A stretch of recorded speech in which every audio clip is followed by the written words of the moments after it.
Hello, dear student. Welcome to the e-Pathshala in the Department of Physics, Shri RLT College of Science, Akola. This is the lecture number 8 in the unit number 2nd, Schrodinger equation and its application.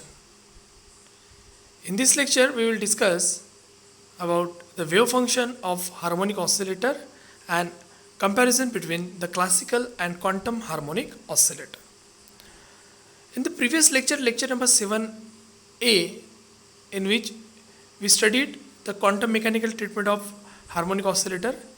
In lecture number 7b, we studied the quantum mechanical treatment of harmonic oscillator, in which we find the energy of harmonic oscillator through the quantum treatment. So in this lecture, in lecture number 8, first we will discuss the wave function of harmonic oscillator and then comparison between quantum and classical harmonic oscillator. So wave function of harmonic oscillator.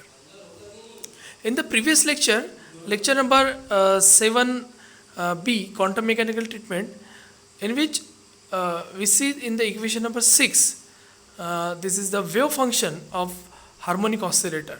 So each wave function, in that case, each wave function psi n consists of a Hermite polynomial hn of y and the exponential factor e to the power minus y square by 2 and the numerical coefficient which is needed for psi n to meet the normalization condition. उस situation में हमने देखा था कि जो wave function है उसके अंदर में हर्माइट पॉलिनोमियल की टर्म आती है और जो एक्सपोनेंशियल फैक्टर भी आ रहा है e to the power minus y square by 2 का. ठीक है, तो so this is the numerical coefficient which is needed for psi n to meet the normalization condition.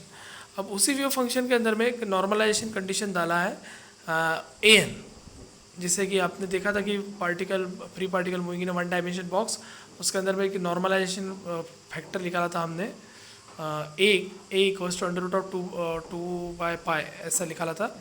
उसी की तरह एक इस वेव को नॉर्मलाइज करना है. नॉर्मलाइज क्यों करते हैं आपको पता है. नॉर्मलाइज करने से क्या होता है कि जो probability of finding particle quantum mechanically वो एक्यूरेट निकलती है. मतलब हम उसको करते हैं मॉड ऑफ साई स्क्वायर. ठीक है, तो general formula for the nth wave equation, wave function for the state E N is given by, general formula यहाँ पे इस वेव फंक्शन का दिया है psi N equals to A N H N of Y E to the power minus Y square by 2. ठीक है, तो ये H N of Y is a Hermite polynomial term and this is a coefficient E to the power minus Y square by 2 exponential function where here A N is a normalisation factor and is given by. तो ये equation में directly हम फिर से ये step लिख रहे हैं कि जो नॉर्मलाइजेशन फैक्टर है वो है A N equals to alpha by pi to the power 1/4 into 2 to the power n into n factorial to the whole power minus half, and here alpha is nothing but m omega by h cross.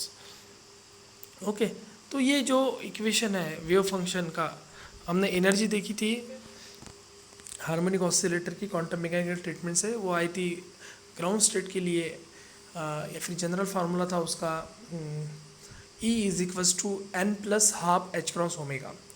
तो वो तो energy थी. हमारा M ही चालू है by application of स्क्रॉडिंजर equation में कि जो पार्टिकल है, माइक्रोस्कोपिक पार्टिकल है, वो अलग अलग कंडीशन में उसके हमको एनर्जी और वेव फंक्शन निकालना है. तो ये हार्मोनिक ऑसिलेटर है, वाइब्रेटिंग पार्टिकल है, उस वाइब्रेटिंग पार्टिकल का हमको एनर्जी वेव फंक्शन निकालना है. तो क्वांटम मैकेनिकल ट्रीटमेंट में इसके पहले के लेक्चर में हमने तो एनर्जी निकाल चुके हैं हम. E N general formula E N equals to N plus half H cross omega. अब ये जो सेकंड हमारा एम है वेव फंक्शन का, तो ये वेव फंक्शन इक्वेशन नंबर 6 था, उसी के ऊपर से ये इक्वेशन आया है wave function of harmonic oscillator psi N equals to A N H N of Y E to the power minus Y square by 2. Okay, तो ये जनरल फार्मूला हो गया. अब इसी के अंदर में एन जो ये प्रिंसिपल क्वांटम नंबर है, इसके अंदर में इसकी वैल्यू स्टार्ट होती है फ्रॉम 0 1 2 3 एंड सो ऑन. तो जैसे जैसे हम एन की वैल्यू रखते जाएंगे उसी तरीके से हमको इसका वेव फंक्शन मिलेगा अलग अलग एनर्जी स्टेट पे. जैसे अलग अलग एनर्जी स्टेट पे अलग अलग लेवल पे अलग अलग एनर्जी रहती है, उसी तरीके से अलग अलग एनर्जी लेवल पे अलग अलग वेव फंक्शन रहते हैं. सो द फर्स्ट थ्री, अभी मैं पहले तीन मतलब ground state, first excited state और सेकंड एक्सट्रेटेड स्टेट के लिए वेव फंक्शन का पिक्चर्स मैं यहाँ पे बताना चाहूँगा आपको. So for the first ground state, so here the first three Hermite polynomials are given below and the corresponding wave function are plotted in the figure. So first for ground state, you know that for the ground state the value of n is equals to 0. So value of n equals to 0 here. So h n is h 0 of y is equals to 1. So here e naught is equals to half h cross omega. तो इसी के लिए जो wave function निकाला है, देखिए यहाँ पे diagrammatically figure show the variation of psi 0 of x and p of x with x. Okay, अब यहाँ पे जो है ये आप देख सकते हो कि ये जो है ये यहाँ पे इस तरीके का कर्व आया है ग्राउंड स्टेट के लिए, ठीक है. और ये डॉटेड लाइन शो कर रहा है प्रोबेबिलिटी, और ये जो है डार्क लाइन शो कर रहा है sine naught of X. So here the probability p naught of x of finding the particle at a coordinate x is shown by the dotted curve in the figure. इसका मतलब क्या होगा कि जो probability of finding the particle है वो centre में मतलब मीन पोजीशन पे x इक्वल्स टू 0 पे सबसे ज़्यादा है, यहाँ पे है, और बाद में जो एंडिंग पॉइंट है एक्सट्रीम पोजीशन उस पर कम है. तो ये तो क्या ग्राउंड स्टेट के बारे में, जिससे कि first excited state first eigen value for n equals to 1 h1 of y equals to twice y, ये डायरेक्ट मैं लिख रहा हूँ यहाँ पे, और e1 is equals to 3/2 half h cross 3/2 h cross omega. अब इसके लिए देखिए यहाँ पे जो वेव फंक्शन है ये डार्क लाइन से शो हो रहा है. This is not the normalise, okay, and so that for normalise wave function मतलब उसको हम क्या कर रहे हैं कि मॉड ऑफ साई स्क्वायर का ले रहे हैं प्रोबेबिलिटी निकालने के लिए. ओके, तो जैसे हम उसको मॉड में लेते हैं, मॉड ऑफ साई स्क्वायर लेते हैं, तो प्रोबेबिलिटी का वैल्यू ग्राफिकली यहाँ पे शो हुआ है by using dotted line. Okay, तो यहाँ पे देखिए p1 ऑफ x, फिर से p1 ऑफ x में 2 p का है, इसी केस में प्रोबेबिलिटी ये जो डॉटेड लाइन है यहाँ पे मैक्सिमम पिक पे ज़्यादा है और यहाँ पे एंड पॉइंट पे सेंटर में कम है. Okay, so here the variation of psi1 of x and p1 of x with x. उसी तरीके से second eigen value for n equals to 2 h2 of y is equals to 4y square minus 1 and a2 is equals to π/2 h cross omega. Okay, this is figure show the variation of psi2 of x and p2 of x with x. ये जो diagram आपको दिखाई दे रही है यहाँ पे, ये wave function represent कर रही है dark line psi2 of x, और ये जो है ये प्रोबेबिलिटी की डॉटेड लाइन रिप्रेजेंट कर रही है. ओके, p2 ऑफ x,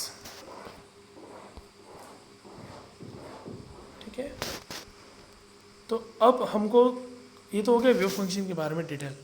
अब हमको कंपेयर करना है लेक्चर नंबर 7 को और लेक्चर नंबर 7A 7B और ये लेक्चर नंबर 8 का पहला पार्ट. उसके अंदर में अगर हम कंपेयर करते हैं तो क्लासिकल ट्रीटमेंट और क्वांटम मैकेनिकल ट्रीटमेंट इसमें क्या डिफरेंस है ये हम अभी यहाँ पे देखेंगे. So comparison between the classical and quantum mechanical harmonic oscillator. ये फिगर है यहाँ पे आप देख सकते हो. Figure show the comparison of the probability density for classical and quantum mechanical harmonic oscillator in the lowest energy state n equals to 0. n equals to 0 पे मतलब ग्राउंड स्टेट पे कंपेयर किया है. तो यहाँ पे देखिए according to the lecture number 7A classical treatment of harmonic oscillator, उसमें हमने देखा था कि जो कर्व आया था जब हमने प्लॉट किया था डिस्प्लेसमेंट वर्सेस एनर्जी, मतलब एनर्जी जो थी वो y एक्सिस पे थी और डिस्प्लेसमेंट x एक्सिस पे था, तो उसके अंदर में हमको ये इस तरीके का कर्व मिला था पोटेंशियल एनर्जी का. तो probability of finding the particle in the classical mechanics classically maximum at extreme position, its maximum at extreme position but minimum at mean position. But according to the quantum mechanical treatment at a ground energy state, the probability of finding the particle is maximum at mean position but minimum at extreme position at x equals to minus a and x equals to plus a. So in the point number first, it is given that the figure the dotted curve show the probability density for the classical harmonic oscillator for n equals to 0. The probability of finding the particle is maximum at the end point of its motion, but the probability is minimum at the equilibrium position, that is x equals to 0. But according to the quantum mechanics, for n equals to 0, the probability of finding the particle mod of psi naught of square is maximum at x equals to 0 and decreases on either side of x equals to 0 along the continuous curve as shown in the above figure. Okay, तो जो basic difference है वो है, देखिए यहाँ पे, it is show that classical and quantum mechanical picture are exactly opposite to each other in the lowest energy state for n equals to 0. ये picture आप देख सकते हो कि क्लासिकल ट्रीटमेंट में क्लासिकल प्रोबेबिलिटी डेंसिटी और क्वांटम मैकेनिकल प्रोबेबिलिटी डेंसिटी ये exactly opposite है. ठीक है, अब ये जो पिक्चर आपको दिख रहा है ये n इक्वल्स टू 10 नंबर पे, मतलब figure show the probability density for classical and quantum mechanical harmonic oscillator in the energy state of n equals to 10. तो 10 पे आप देख सकते हो ये जो डॉटेड कर्व ये क्लासिकल की कर्व है और जो सॉलिड लाइन कर्व है ये क्वांटम मैकेनिक्स की कर्व है फॉर n इक्वल्स टू 10 के लिए. So thus it is clear that the classical and quantum picture begin to resemble each other more and more for larger value of n. When n is large, the energy level are closely spaced so as to give a continuum of energy level. इसका मतलब हुआ कि जैसे जैसे n बढ़ते जाएगा जो E1 और E2 की बीच की जो एनर्जी लेवल थी, मतलब जो एनर्जी लेवल है वो क्लोजली स्पेस होती जाएंगी. इसका मतलब क्या है कि वो कंटिन्यूस एनर्जी की तरफ बढ़ते जाएगा. मतलब ग्राउंड स्टेट एनर्जी से मतलब n equals to lowest number पे 0 1 2 3 पे उस पर एग्जैक्टली अपोजिट फिनोमिना रहेगा. जैसे जैसे हम दूर होते जाएंगे उसके वैसे जैसे वो कंटिन्यूम एनर्जी लेवल आती जाएगी. तो this is all about the harmonic oscillator.